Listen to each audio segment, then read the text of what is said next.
Check one. There it is. There's the audio.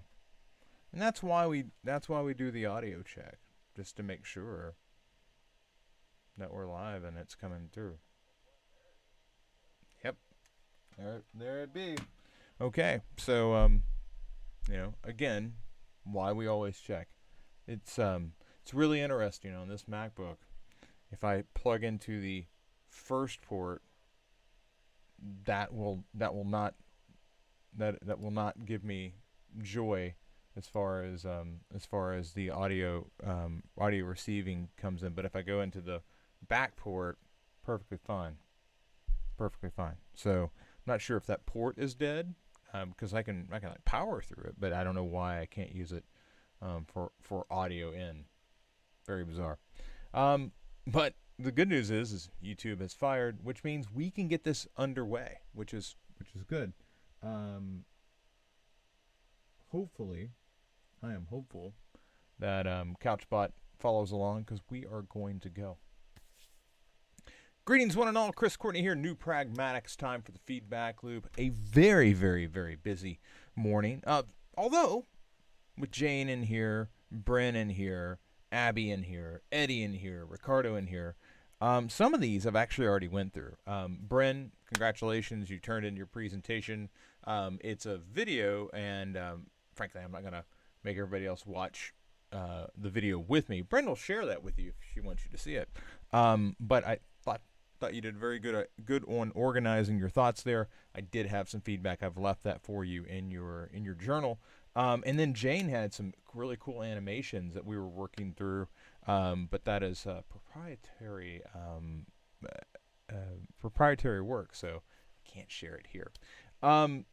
But Eddie's here, Ricardo's here, and Abby's here, and their work is not proprietary; it is class-based. So we're going to jump right on in. I'll share my screen, and away we go.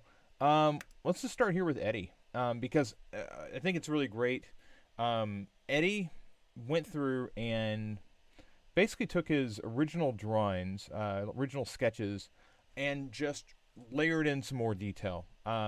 The reason I was mentioning this to Eddie was mainly because while I don't need you to write down every little word that's in an interface for you to understand what it is, I do think that labeling makes a lot of sense, especially if you come back to this, like, I don't know, next year, and you're like, what was that open table flow like? And you open it up and you see a bunch of boxes and you're like, I don't know what this is.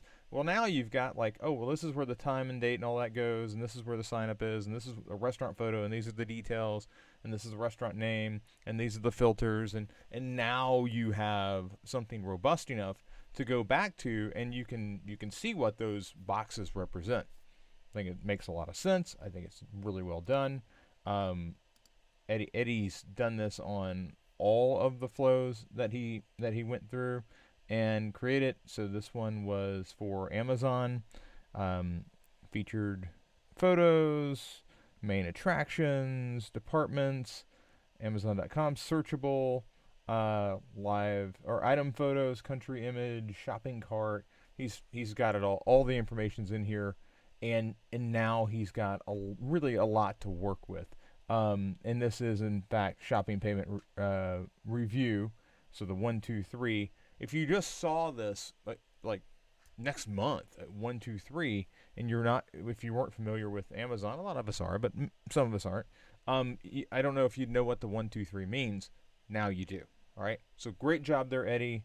I don't think there's anything more you need to do here. Fast forward. Get moving.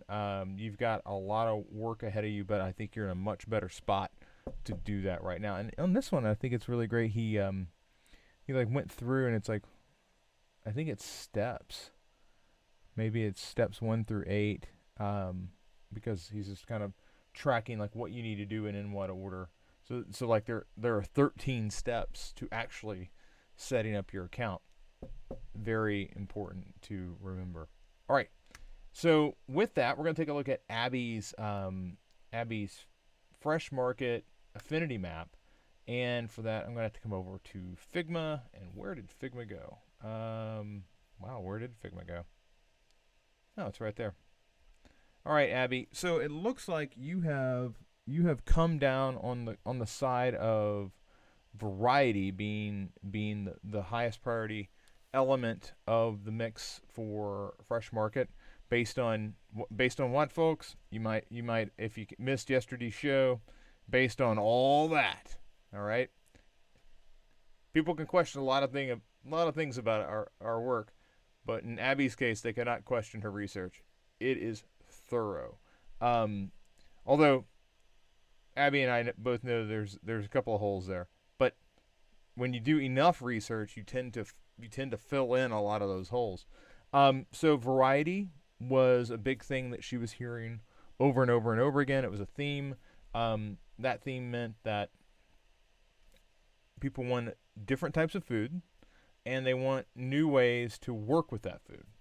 This introduces some really clear contours of the product that you're going to build. When you come back and you're in the process of writing user stories or determining user flows, if you're not thinking in terms of how to display and facilitate variety on the site, then you've missed the mark. Okay, you know what your target is now. Convenience is also here. They're concerned with delivery timing. They're also concerned with turnaround. How there was a theme here about I feel like more themes could fit under convenience, and that's true. But there was also this theme of the I have to change my order weeks in advance with other services. That's a clear demarcation between one service and the next. It could be something to build a moat around. Force your competitor to allow for shorter exchanges or quicker turnarounds. That could be a spot where you compete. But this convenience thing, that's a big reason why they're coming to a meal delivery service to begin with. And then healthy. Um, you know, food that makes you feel good and you don't have to question where it came from. That's something that supermarket with fresh foods and produce and all that they should win on that over a prepackaged meal delivery kit that's sent out from a warehouse somewhere in dry ice. Okay, so all that said, I think that these are good targets to be aiming at, Abby, and I would encourage you to move forward with these in mind, and off into personas you go. All right. So with that said, we've now worked through Abby and we've worked through Eddie. Let's take a look here at Ricardo, because Ricardo is in the realm of user flows. And one of the things that I will say is that these user flows, which are a lot better. I mean, they're color coded. I can see kind of where things don't necessarily move forward; they move back. So you're using the red lines to move back. You're also using the curved elements to tell us where the terminus is on. Where do you begin? Where do you end? You're also using the triangles to tell us, or not triangles, diamonds to tell us when you're having to make a decision. Like, it's really easy to see, at least from a high level, what's happening inside of the user flow. Now, there are some areas where, and again, I need to read through all of these, and there's quite a few here. But so we add text. All right, so something here, it says reply, delete, review response. I can go back here, or I can go all the way back to select response. So even after delete, I've got a couple of options. If I said no or cancel, I guess that takes me to review response. Delete, nope, review response. Delete, yes, select response.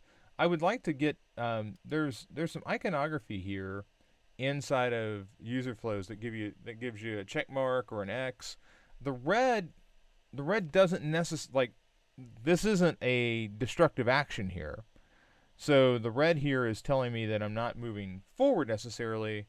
But I do wonder if, like, I need something to say, like, from here, this is a yes, not a no. And really from here, reply yes, reply no.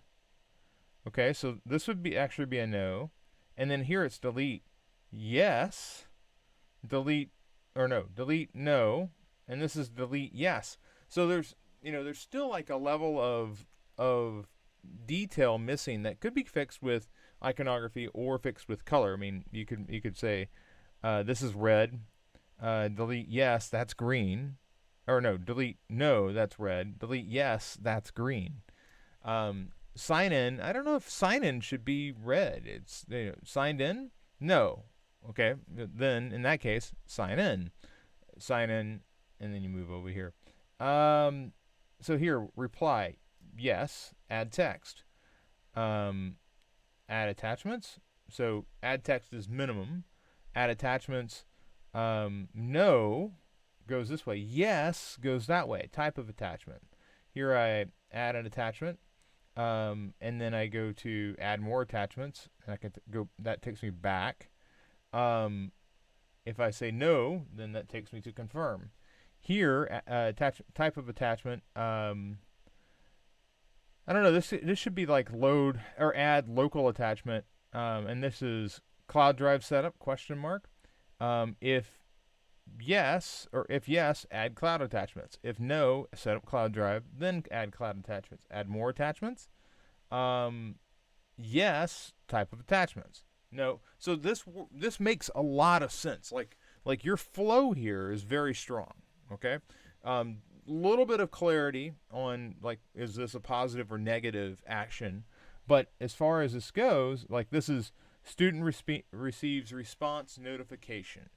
All right, so this is a notification. I do think like getting like that type out so it's a little larger might make sense. Also, this is on a dark background, so it's kind of hard to read. I typically don't see user flows on dark backgrounds, but that doesn't mean that you can't.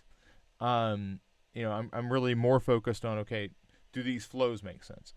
So this flow is student has question or misunderstanding, signs in the app, um, and and this is like a interesting thing because um, do they need to sign in?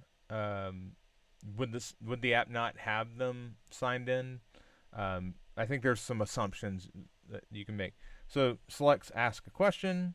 What type of question? What type of question? Click raise hand. Send notification to teacher. I'm not sure what's happening here. It sounds like they're just raising their hand. Um, so I'm not. I don't know what question to ask. I just need help. Maybe there might be some language that's needed there.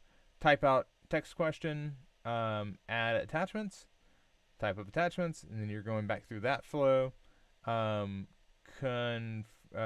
add more attachments. No. Add attachments. No. Confirm. No. That's that. So confirm takes you back to type out text question.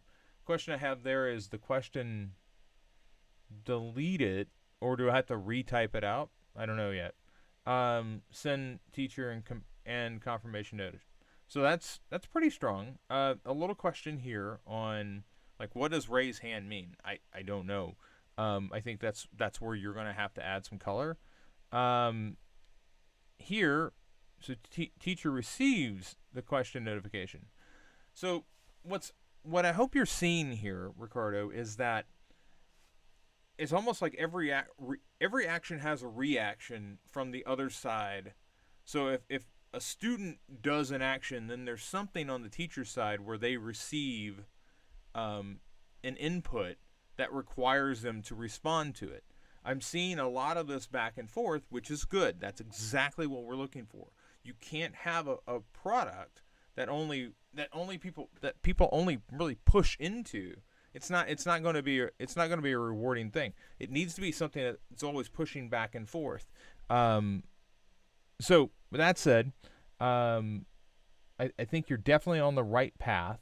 There's just a few areas like a little clarity here. Up here, we've got some question about, our the colors that we're using, what's positive, what's negative. As we come down, so let's just do one more here. Teacher receives question notification, sign into app, sign into app. So this is kind of interesting because like this little decision tree wasn't here. Not a big deal though. Sign into app, selects type of question, raise his hand. Okay, type of question is raise hand or select text question. So I'm not, again, I need some clarity on what's happening here because I'm not sure, like, raise hand. Like, is the teacher raising hand? That seems weird. Select text question, respond to question, delete question. So respond to question, no. Delete question, no. Respond to question, yeah. Delete question, yes. Back to select text question. Respond to question, type out question, add attachments. Type out question can go to confirm. Confirm comes back to type out question, which is fine. Add attachments. Here, okay, so here's this add question. Type a question. True, false, multiple choice, long form. Okay, so now you're saying, you know, okay, so I've got additional details. But questions probably fine there as well. Here we go through the, you know, types of cloud media or local file. So it's kind of interesting. You've got that local file mentality there, but it's kind of missing here. You know, so I think you've got it. I think what tends to happen, what I'll see is I'll see people work through their thinking. I'll see their thinking improve and their terminology improve as they do more user flows. So this is pretty good, Ricardo. You know, I'm going to go through and look at the rest of these, but the first three that I saw, I don't have a big issue with what you've got going on here. I think we need a little bit of clarity on the raise hand thing. I'm not sure I fully understand what happens at that point. But as far as like I'm going to respond with a question, and I need to put these attachments on it, and where are these attachments at? That's a very good thing to realize. Overall, this is heading in a very good direction. So I'm going to review the rest of these, but just adding a little clarity on a few areas, I think you'd benefit from that. All right.